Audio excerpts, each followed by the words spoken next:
Чья речь прекраснее, чем речь того, кто призывает к Аллаху, поступает праведно и говорит: воистину я один из покорившихся рабов твоих, я один из мусульман. Что, пророк не мог сказать: все запрещено спиртное, запрещено употреблять вино? И они молились, но при этом пили. Удивительно, но это так. Человек от того, чтобы был пьян, вот так исковеркал слова Всевышнего. Сегодня здесь, в Украине, у нас есть возможность. Такой возможности во многих странах нет. Говорить свободно о том, во что мы верим. Никто нас не ограничивает. Показывать красоту единобожия. По статистике, большая часть, во всяком случае в Украине, кто принимает ислам, это женщины. Разбивать стереотипы. А сколько стереотипов вокруг ислама и мусульман? Они как накипь облепили со всех сторон. У мусульман другой бог. Люди так считают. Аллах это какой-то другой бог. То есть один единственный бог. Или Мухаммад это какой-то арабский пророк. Словно Иисус это украинский какой-то пророк. Там, или русский, или еще какой-то.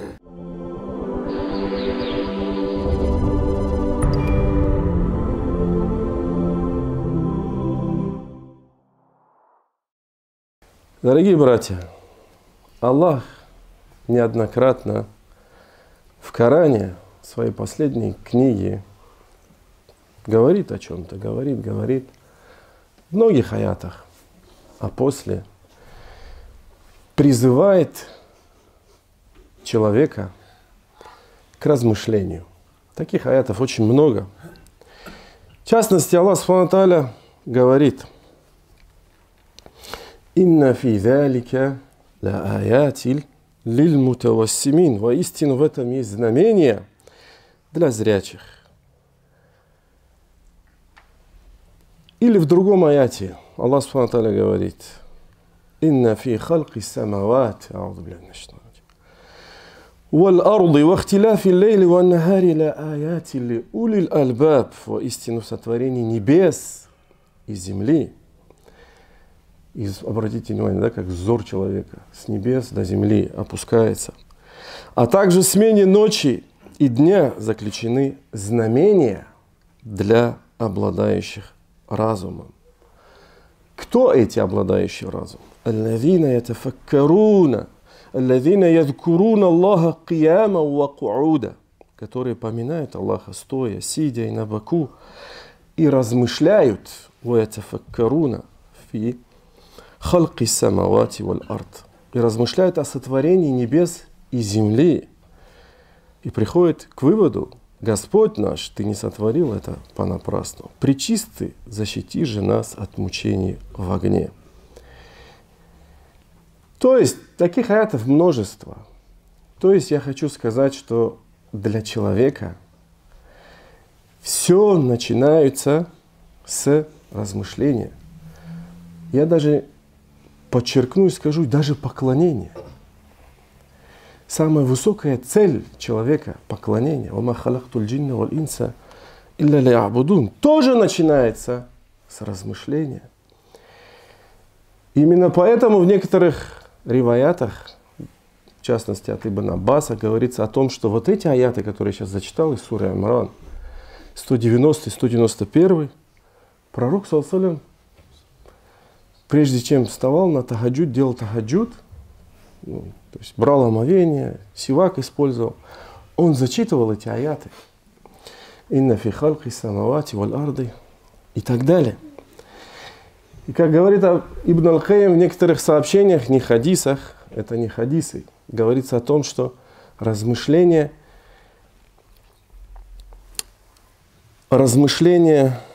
тафаккуру саа хайрун мин ибадати сана. Размышление 1 час лучше поклонения 1 года. Это не хадис. Это слова, высказывания чьи-то. Ибн Аль-Кайим, в частности, упоминает их. Так давайте же оглянемся вокруг и посмотрим. Посмотрим на то, как Всевышний создал этот мир. На сунануллах, на установление Всевышнего, который неизменный. Разве Всевышний не создал небеса и землю фи ситтати аям, как упоминается в одном из аятов, в суре Каф? Хотя Всевышний якулю кун фаякун. Ведь Аллаху достаточно сказать «будь», и оно бывает. Не так ли? Но Аллах создал за 6 дней. За определенный период времени, последовательно. Разве Всевышний не создал те плоды, деревья, которые мы видим, овощи, фрукты, которые произрастают из семян? Может, кто-то у вас занимался этим? Да? Ну, я, в частности, вырос в селе. Выращивал, как из семени произрастает растение, потом как растение дает плоды. Разве каждый из нас не создан Всевышним из капельки семени? Семени, которая соединилась с другой каплей, и в течение 9 месяцев наши матеря носили нас, изнемогая. «Хамалятху уммуху вахнан аля вахн». А потом мы появились на этот свет. А что случается с ребенком, если он рождается недоношенным? В худшем случае он умирает, и да убережет нас Аллах от подобного испытания. В лучшем случае он попадает в современное время куда? В реанимацию, его там искусственным образом как-то смотрят. И если на то будет воля Аллаха, он выживает. Дорогие братья, это я к тому, что последовательность, степенность, размеренность – это залог. Это на самом деле залог здорового развития во всем. Абсолютно во всем. Если вы будете размышлять, как к этому побуждает и велит Всевышний, вы поймете это. Критерий, индикатор правильной траектории движения к поставленным целям. По-другому не бывает на этом свете, который Всевышний создал. Такова мудрость Всевышнего в отношении всего, что Он сотворил. Очевидно, эта мудрость, она на самом деле связана с природой этой жизни, в которой мы оказались. А мы здесь оказались для того, чтобы мы были испытаны, да? Для того, чтобы мы были проверены, кто из нас есть кто. Ведь каждый из нас выбирает здесь, и каждый из нас сеет сегодня тут, что пожнет потом там. الذي خلق الموت والحياة ليبلوكم أيكم أحسن عملا. Кто сотворил смерть и жизнь, чтобы испытать вас и увидеть, чьи деяния окажутся лучше. И это последовательность, дорогие братья, степенность, размеренность пронизывает абсолютно все. Начиная со Вселенной, с примеров, которых мы начали, да, упомянули, продолжая личной жизнью каждого из нас. Мы рождаемся, идем в школу, вырастаем, потом идем в другие учебные заведения, потом устраиваемся на работу, потом у кого-то карьерный рост, у кого-то личный бизнес. И все так, все в этой жизни так. Она пронизывает и ислам. Ислам во всех его ответвлениях. Обратите внимание, что велел пророк, саллаллаху алейхиссалям, Муаду, когда отправил его в Йемен в качестве своего посла, представителя. Что он ему сказал? Хадис у Бухари приводится. Он сказал: «Уд'ухум иля шахадат илля иляха илля Аллах». О, Муаз, приедешь в Йемен, призови их. К чему? Начни с чего? С того, что там запрещено пить спиртное? Нет. С того, что надо там, я не знаю, делать намаз? Нет. Начни с шахадат ля иля, объясни, что нет Бога, достойного поклонения, кроме одного Аллаха. И что посланник Аллаха, Мухаммад, фаинхум атаука лидалик, если они это поймут, примут, фаалимхум анна Аллах кад ифтарада алейхим хамса салават. Объясним, что Аллах, донеси им, что Аллах предписал им 5 намазов. Следующее что? Связь со Всевышним. Ежедневная, 5 намазов. Последовательно, сумма, потом, сначала это, потом это. После. Фаинхум атаука лидалик, фаалимхум анна Аллах ифтарада алейхим садак. Донеси до них, что Аллах предписал им выплачивать милостыню, которая изымается с богатых, с них же, и дается бедным у них же. И так далее. Если мы говорим про призыв, да, в узком значении, он же пошел как призывать. Теперь обратите внимание на то, как ислам, если мы берем дальше, углубляемся в ислам, да, ответвление ислама. Ташрия, законодательная часть. Казалось бы, мусульманское сообщество. То есть, что, пророк не мог сказать, все запрещено спиртное, запрещено употреблять вино? Аллах мог это не спаслать. Но почему-то, а мудрость Всевышнего велика, Он это не спаслал в 3 этапа. И все это многие знают. Первый этап. Яс'алунака анил хамр. Они спрашивают тебя об опьяняющих напитках и азартных играх. Скажи, в них есть большой грех, но есть и польза для людей. Хотя греха в них больше, чем пользы. Они спрашивают тебя, что они должны расходовать и так далее. И после неспослания этого аята часть людей оставила это, сказали, в этом больше греха, самые благоразумные. Но часть все равно продолжала пить, и они молились, но при этом пили. Да, молились. И поэтому второй этап, когда пришел, что Всевышний сказал? Я айюхалладина аману, ла тақрабу ссалата, ва антум сукара. О те, которые веровали, не приближайтесь к намазу, к молитве, будучи пьяными. И когда делали азан, отдельно оговаривалось, пусть к намазу не приближается тот, кто выпил. Удивительно, но это так. То есть удивительно, но в некоторых сообщениях, в частности от Али ибн Абу Талиба, передается, что неправильно зачитали аяты. «Куль я юхаль кафирун ма а'буду ма та'будун». Скажи, о неверующие, я не поклоняюсь тому, чему вы поклоняетесь, и мы поклоняемся тому, чему вы поклоняетесь. Человек от того, чтобы был пьян, вот так исковеркал слова Всевышнего. Ну, разум был одурманен у него. В других риваятах говорится о том, что Саад, один из подвижников, то есть его пригласили, или он пригласил, они ели, пили спиртное, пили вино, и у них возник конфликт.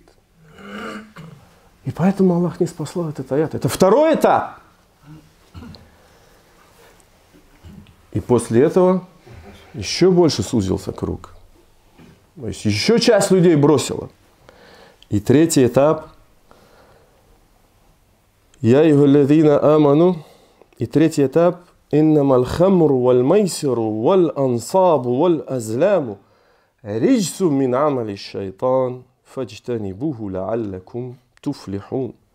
О те, которые уверовали воистину, опьяняющие напитки, азартные игры, каменные жертвенники или идолы, гадальные стрелы являются скверной из деяний дьявола. Сторонитесь же ее. Категорический запрет. Быть может, вы преуспеете. И если вы будете размышлять над законоположениями ислама, ахкямуль ислам, вы все это обнаружите. Поистине, в день джума есть такой момент, когда Аллах Субхану ва Тааля принимает наши мольбы. Я надеюсь, что мы застанем этот момент. Фастагфируллах ли ва лакум. Поистине вся хвала принадлежит лишь одному Аллаху. Лишь Его мы восславляем, лишь Его восхваляем, лишь Его молим о помощи и о прощении. Того, кого Аллах наставит на истинный путь, уже никто не собьет его с этого пути. А кого Аллах введет в заблуждение, уже никто не наставит на истинный путь. Амма ба'д. Дорогие братья, Всевышний Аллах говорит в Коране: وَمَنْ أَحْسَنُ قَوْلًا مِّمَّنْ دَعَا إِلَى اللَّهِ وَعَمِلَ صَالِحًا. Чья речь прекраснее, чем речь того, кто призывает к Аллаху, поступает праведно и говорит: воистину я один из покорившихся рабов твоих, я один из мусульман. وَقَالَ إِنَّنِي مِنَ الْمُسْلِمِينَ. Обратите внимание, то есть после слов следует действие. «Мимман даа иля Аллах», тот, кто призывает к Аллаху, а потом что? «Амиля салиха». И делает. Обязательно действие. Если мы говорим сегодня про Украину, про призыв, обязательные действия. И в этом смысле, как прекрасно и мудро сказал тот, кто сказал: не важно, что мы рассказываем, важно, что мы показываем, важно, что мы демонстрируем своими поступками. Как и везде, в принципе, в аятах это подчеркивается Всевышним. الذين آمنوا وعملوا الصالحات. الذين آمنوا وعملوا الصالحات. Во всех аятах так проходит. Аллах говорит: те, которые уверовали, творили праведные деяния. Также Всевышний Аллах говорит в Коране: «Уд'у иля сабилика бил хикмати валь мау'идати л-хасана ваджадильхум биллати хия ахсан». Призывай на путь Господа мудростью и добрым увещеванием.